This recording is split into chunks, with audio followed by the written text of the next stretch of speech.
What is it about self-love that is so difficult for so many of us?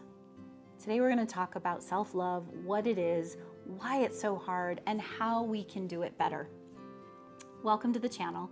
I'm Kim Marie. If you're new to the channel, be sure to subscribe because you're going to get tips and tools and inspiration and encouragement on stepping into your most empowered, authentic self.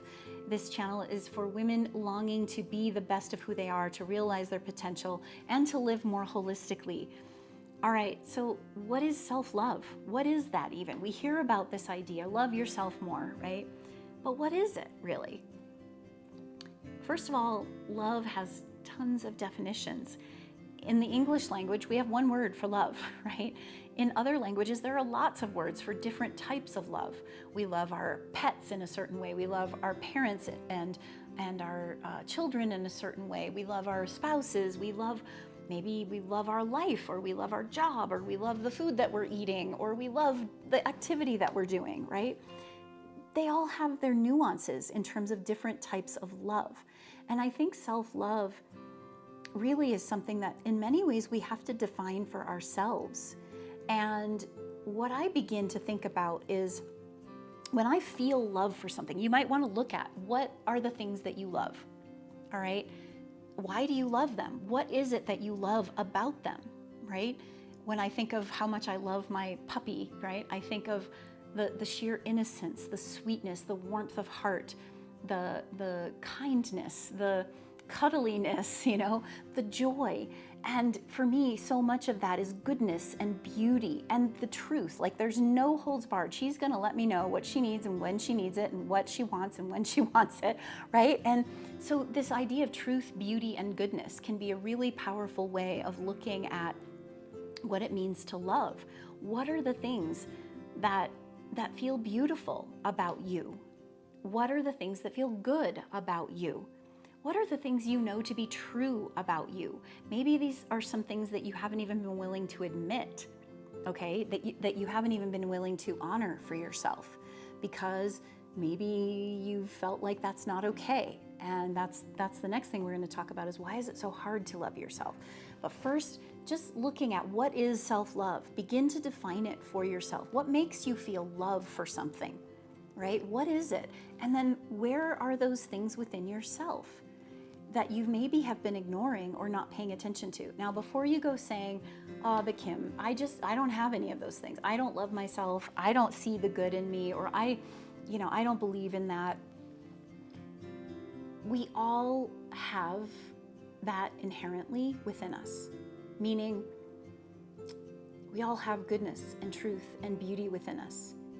And I'm going to go ahead and segue into this second piece, which is why is it so hard for us to find love for ourselves?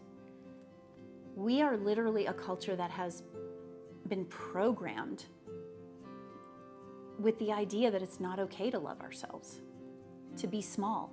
We have a patriarchal dominance culture that through education and politics and religion and more has constantly told us, even our healthcare and medicine constantly told us there's something wrong with us, that we're sinners, that we're unworthy, that we need to be fearful, that we need to work harder, and we must not be good enough if we aren't where we, this preconceived idea of success. And I have another video I just did about defining success on your terms.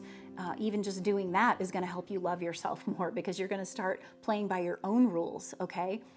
But this idea that we've been so programmed and conditioned to believe that it's not okay to love ourselves, to have our own version of what is right and what we need to do for ourselves, okay? Our own definition of success, or even showing up with our own voice, right? Maybe as a child you were told you were too much, or you were told you were not enough.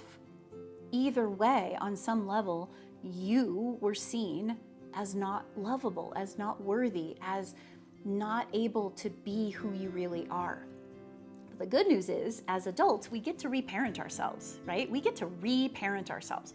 We have the freedom and the ability to look deeper and do that. But you need to know that it's not your fault.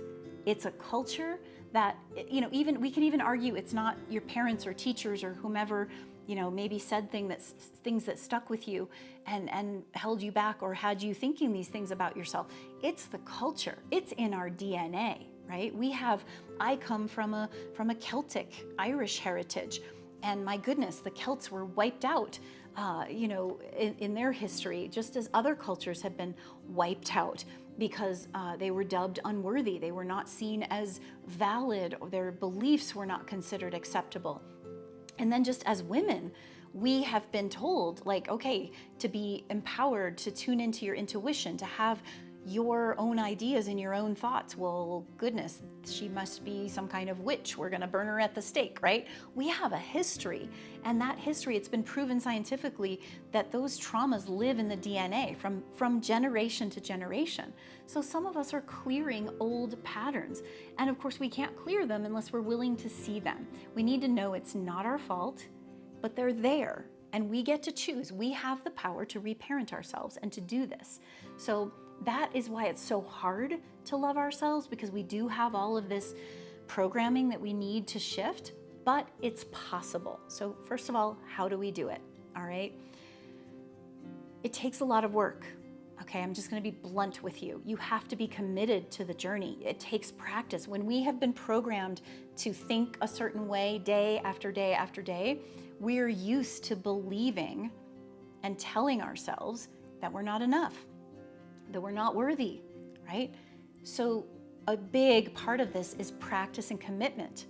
And it begins with silencing the inner critic, the inner saboteur, the part of you that keeps saying you're not enough, the part of you that keeps telling you, oh, that's a dumb idea, right? What if you constantly ground and center and presence yourself in a space where you can say, all right, thank you very much. I hear that negative voice. I'm going to push that parrot off my shoulder, and I'm going to just be with the ideas that are flowing through me.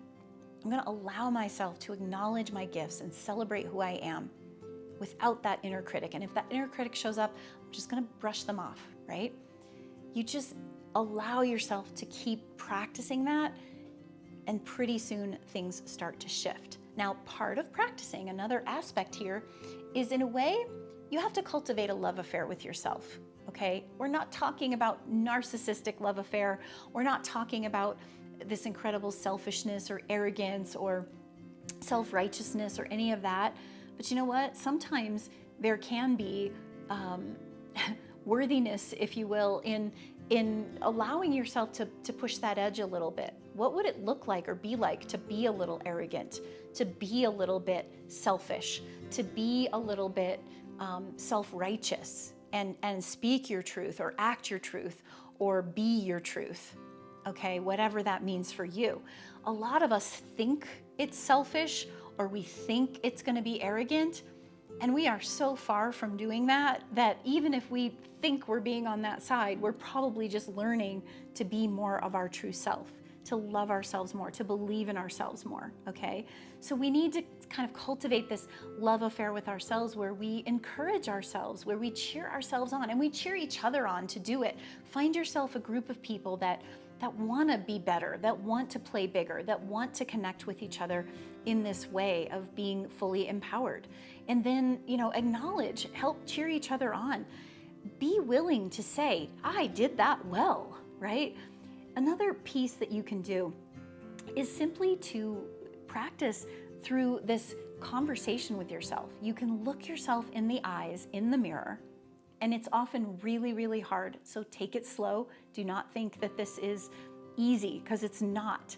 And I did this as part of my own journey to love myself more, to accept myself, to believe in myself. And it's a journey, it's an ongoing journey. I keep finding little pieces in my life where, oh, there it is again, that voice that keeps telling me I'm not enough, or that self-doubt that creeps in and has me not believing in myself, right? We keep running into it, and we will. That's part of the journey. The question is, do we have the tools? And that's what this is about. That's what this channel's about. Looking at what kinds of conversations can we have with ourselves? Can we look ourselves in the eye and say, you're beautiful. I love you. That thing you did the other day, that thing you said, that was brilliant. That was amazing. Well done. Can we celebrate ourselves? Can we do that, right? Now, sadly, because of the culture that we're in, it's hard to find a close friend who will let you have that space for yourself, that you could literally go to and say, damn, I'm good. That was really good. I did a great job, without them thinking, well, aren't you full of yourself right now, right? And then we start to go, oh yeah, that probably, like, why are we telling ourselves we can't celebrate ourselves? That's ridiculous. We need to celebrate ourselves. We need to have these conversations with ourselves, and it might need to be only with ourselves for a while. That's one of the ways we can learn to love ourselves more, is actually acknowledge the truth, the beauty, the goodness that we see in ourselves, and have that celebration with ourselves. Reward ourselves with a nice, warm bath, or a lovely meal that we make for ourselves, or spend some time in nature. My goodness, nature will celebrate you. These are the kinds of things that we might need to do. And then over time, you're going to start seeing that you'll find other people. You'll find other people that will resonate with that will start to acknowledge and say, yeah, good job. You should be celebrating yourself. You should be acknowledging yourself. That's awesome. And they want you to thrive, and you want them to thrive. And sadly, in the patriarchal dominance culture we're in, patriarchal dominance is all about competition. So we don't think we can collaborate and all have abundance and mutually thrive. We think that there's not enough for everyone. And so we have to cut each other down, or we end up jealous or competing. That is not the reality. We have to get back to the reality and start remembering those things. And it begins by celebrating the truth of what we know about ourselves and ignoring the outer voices. All right. That's what I've got for you today. I hope that is helpful for just some basic thoughts on what is self-love, why it's so challenging, and some things we can begin to do to cultivate more of it within ourselves. When we can love ourselves more, we become truly free. And just one last little thought, the word freedom, dumb comes from the root that means law, okay? And free comes from a root that actually means love, okay? So I just want to say, if you're thinking along the lines of longing for more freedom in your life, you feel trapped in your life, when you start to love yourself, you will have more freedom. Freedom in itself is the law of love. That's literally what it means. So when we can live our lives with more love for ourselves, for others, receiving more love, circulating more love, we will be free. All right, until next time.